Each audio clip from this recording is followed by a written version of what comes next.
Aconnectiontv. Hey folks, it's Ari from Real World Explosion and you are watching Aconnectiontv.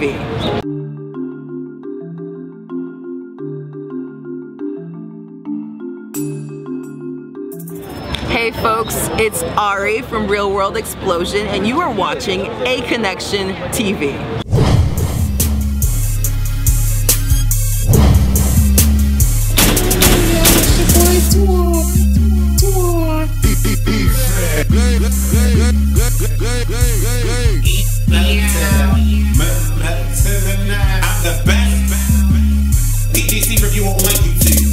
I am Wesley the Crazy Man. Shut your mouth. Shut your mouth. Shut your mouth.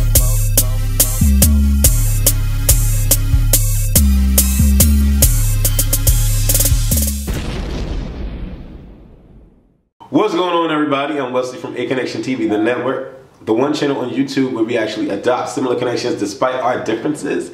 And I'm here to talk real quick and real brief about Real Housewives of Atlanta. I know it's about to be Friday and I know this video is late, but your boy Sal had me all over the place gallivanting around New York Monday and Tuesday, and then Wednesday was just crazy because I had to work, and now it's Thursday. And in between Tuesday and Wednesday, I do my Bad Girls Club review, so you know I have to shave my face and do all that and get like looking like a monkey, do all that. But I'm here nonetheless, and I really do not have much to say about this particular reunion. The only thing I'm going to talk about is how, first of all, thank y'all to everybody that liked Twan. Alright, thank y'all to everybody that liked Twan. Twan is an old character from the beginning AC Online days. I know you can only, some people can only take Twan in spurts, and I get that. But Twan is a catty person that just loves to read. And everything that Twan spits is a read. So, thank you to the positive comments about Twan Rose. But yeah, that's all that was. I wanted to bring him back to see how it was to do a review, and it was actually kind of difficult doing that voice for the length of time that I did it. But that's neither here nor there. The only thing that happened this past week really was the apology between Nene, Greg, Cynthia, and Peter. The whole situation with Kenya, I mean, and the whole baby and her wondering why her baby wasn't white when the girl came to do the baby test. I was just like, I really didn't care about that. I really didn't. And the whole situation with Portia. And then I'll get into the whole Nene situation. Portia. I love Candy. I respect Candy wholeheartedly. She is a businesswoman and she has learned from her previous mistakes in dealing with Kim within regards to having friends and doing, you know, business transactions with friends. So she learned her lesson from that and dealing with Portia this particular time within regards to her contract and stating to her how she felt and what it was going to be and what she was not going to do. I thought it was cool. I did write down notes. Let me go to my notes real quick, because I did write down notes. And let's see what I have. There wasn't really much to talk about, but or maybe I didn't write down notes.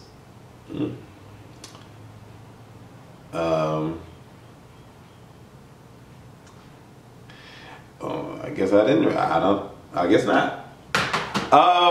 But Portia lives far away from where they're doing rehearsals and where they're, you know, where the show is going to be. And so Candy's like, we're not paying for your travel. So that's not happening. She said, you're not getting your own dressing room because you're not Liver and you're not the fuck, who else is in her damn play? Murdoch. You're not those people. And you know, it was, I would have felt some sort of way, and I'm sorry, I'm all over the place. I would have felt some sort of way had Portia felt like she was on the caliber of those people But to find out that it was her lawyer that redid the contract and sent it to them, sent it to Don Juan to look at, I felt more at ease because I'm like, there's no way that I would understand how Portia could even fathom being on that level to get all of those things. Like, it made no sense to me. What are your second season of Real Housewives of Atlanta? Like, did I know you before this show? No. Like, have you done theater before? Do you have an album out? Like, no. So why would she even think that she should deserve all of those things? I don't know. It was weird. And the fact that Portia couldn't resolve the issue fast enough for her to make rehearsals, I felt some sort of way about that because it just showed a level of unprofessionalism. If the play is really getting underway and it's very important for you to make these rehearsals, the only thing that's on your mind is talking to some white dude at a club about golf. Like, I don't know, it just really showed where her priorities lie and that she's really not, I mean, granted, we already know she's in the play. We already know the play is done well. We already know the play is wrapped. But I'm just saying, for that particular time, at that particular time, I was really not understanding why she could not comprehend the importance of making the rehearsals and making that like top priority. And she's out here gallivanting at the club and just leaving everything up to her lawyer. I really couldn't understand that. I don't know. Then we get to Nene, Greg, Peter, and Cynthia. They're both going back and forth between edits about the whole situation. And Greg feels like he feels bad because he didn't want the relationship between Cynthia and Nene to be tarnished. Nene's just like, well, you know, Nene came out and she got the best of me. All the while at the Peter residence, Peter and Cynthia are talking, and Cynthia is all calm and reserved. She's like, friends don't call each other's bitches, and friends don't call each other out their name. And I just think that that was not very friendly-like, and it was very unprofessional. And, you know, I have no problems talking to Nene about it. You know, Peter is all like realizing, I think Peter is realizing in the back of his mind why he was called a bitch. Because as he begins to tell her, he's like, look, if you really feel that way, you need to talk to Nene, because if I say something, it would only strengthen the definition of bitch that she gave me. So I can't say anything. You need to be the one talking. And Cynthia's like, I don't have any problems talking to Nene about it. I'm like, really, sis? Could have fooled me, because I just don't see you defending yourself against Nene. I mean, we saw you cry wolf when she talked about your parenting skills with Noel, and you just left that situation alone. I don't know. It seems like Cynthia really closes off with in regards to Nene, but anybody else, Cynthia has gotten them together, or Cynthia has expressed her opinion without hesitation. So we get to this dinner, and I don't know why, but they can't really speak to each other. Like, they like sit down. Now, even before they sit down, Cynthia's like, should I order her a drink? Because you know she likes this drink. And Peter's like, I don't know. Wait till she gets here.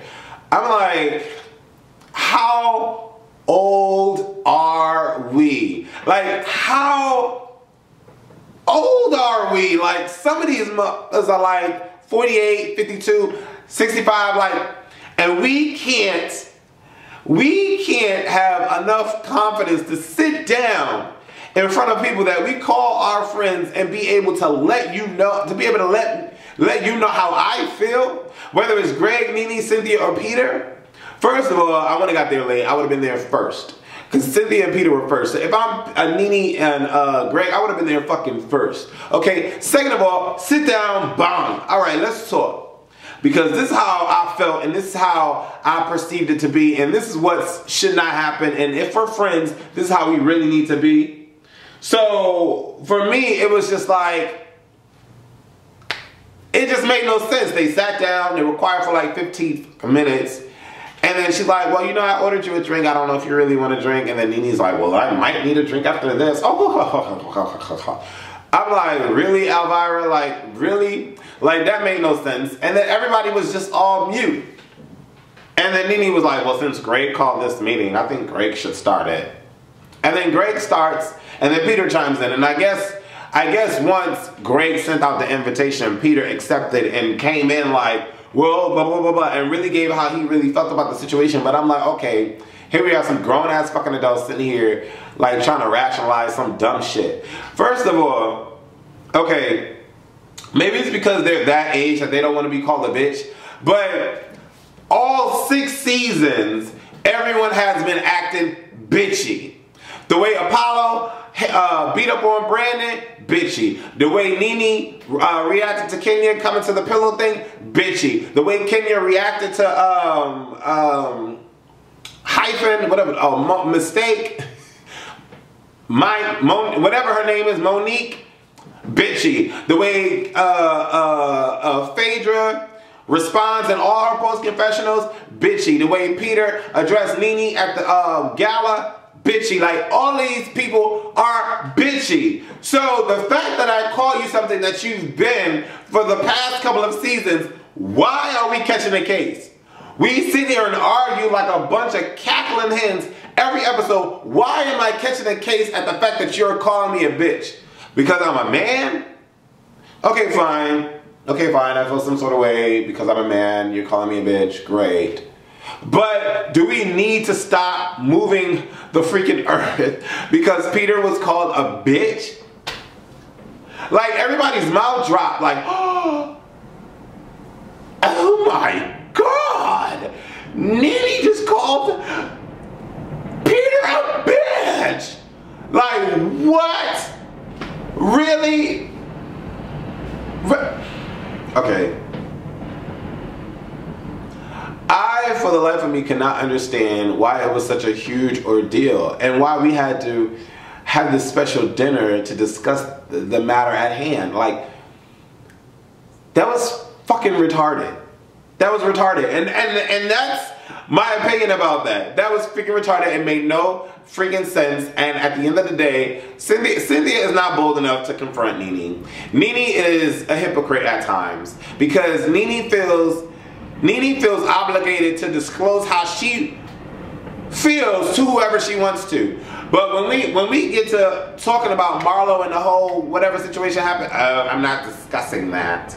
But you want to be all in everybody else coos, all in everybody else butthole, getting all their information, getting their tea out on the motherfucking coffee table, but we can't get your tea. So, like, Nene is hypocritical. Like, I don't like that. Greg, I felt that I don't think Greg should have waited so long to speak his piece to Peter. Peter can be very bitchy. Out of all of the men, he's the bitchiest. But I like Peter because he speaks his mind. I think that's cool within his own right. Apollo, forget about it.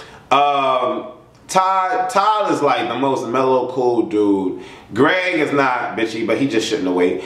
Kenya, come on, son. Portia can be bitchy. Everybody can be bitchy is all I'm saying. So I don't really understand why bitch became this huge thing. I don't know. Y'all let me know what y'all think about that because I can't really understand it. I just can't. I don't get it. At the end of the day, I mean, I'm ready for the reunion because I heard about the fight and I heard about the possibility that Portia may not be returning to Real Housewives of Atlanta because she punched Kenya in the head. Kenya was on the radio, on some radio interview saying that she hit me in the head or whatever. And then Nene posted saying, I love you, Portia. So I don't know. Only thing if all of that's true and whatever pans out, I really don't care. But all I can say is, Kenya, stop talking shit. That's all I can say. Stop talking shit. Because eventually, people will not want to hear your shit and will pop you off in your head. Like, I mean, there's only but so many times you're going to sit here and talk to somebody and talk about somebody and degrade someone and question their marriage and question their relationship and question them as a person, call somebody stupid, call somebody dumb before they break off on you. It's only but I mean, I don't know. I can't wait to see the reunion. That's really all I want to see is the reunion. And hopefully everyone goes to the reunion. I think if we do have another season of Real Housewives of Atlanta, they need to bring Sheree and Kim back and have a full ass cast. That would be awesome. And they need to bring that other chick back, like the beginning chick. I can't remember her name. She was pretty, and she had a football player for a wife, I think. I don't know. I can't remember her name, but she was pretty. She needs to come back. I think that'd be cool. Have a full-on cast. I mean, I don't know where they would film with in regards to Sheree because, I mean, I don't know where she's. I mean, I don't know, but it still be interesting. Did y'all see when she was on Andy and she just couldn't answer a fucking question, Sheree? Well, Sheree, are you wearing She by Sheree? How is She by Sheree? Is She by Sheree still in effect? Well, yeah, you know, well, see, the thing is, and you know, well, you know, I went to the movies the other day, and yeah, I was wearing one of my She by Sheree pieces, and you know what's complicated about the situation? Living in Atlanta has been fun, you know, it's just crazy. Like, this episode, oh my God, like, Nene just be picking her battles, but yeah, like, in some stores, I'm like, what? You didn't answer the question, like, can you answer the question? Shay by Sheree? Like, really? Anyways, I don't know. What do y'all think about this season of Real Housewives of Atlanta? Are y'all really feeling this season? Are y'all really into this season? Do y'all really like this season all like that? I don't know. Let me know. I hope Portia is not kicked off. I really do. I hope Portia is not kicked off. But it seems like a lot of these reality shows nowadays aren't for the fights. They don't want to see the fights. So, I don't know. You do that and there's a penalty. I mean, I don't know. Y'all let me know what y'all think about it. Leave your comments below the videos and express yourself. Alright, thank you for watching Aconnectiontv, the one channel on YouTube where we actually adopt similar connections despite our differences. And do me a favor and like this video. Click that thumbs up button. Yeah. Deuces.